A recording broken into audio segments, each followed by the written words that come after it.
Mga master, ito na naman magkakabit tayo ng entrada.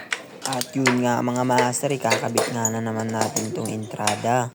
Ang size pala ng mga wire na yan mga master is number 2. Apat pala yung wire natin mga master, yung kaliwa is galing sa poste, yung kanan naman ay papuntang building mga master. Dito nga mga master ay binabalat na nga namin tong insulated na wire. Mapapansin nyo nga mga master, palas na naman ng kulay yung wire. Gaya nga ng sabi natin mga master nung nakaraang video natin, automatic yun yung live natin mga master.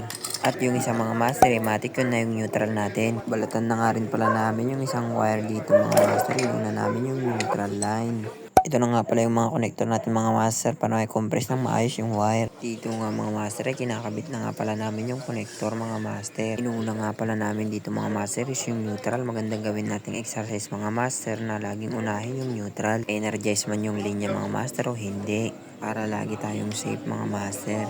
At yun nga mga master, kinompress na nga namin dito yung connector para maidugtong natin ng maayos yung linya.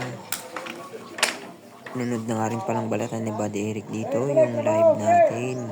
Take note mga master, hindi naka-energize yung linya natin dyan.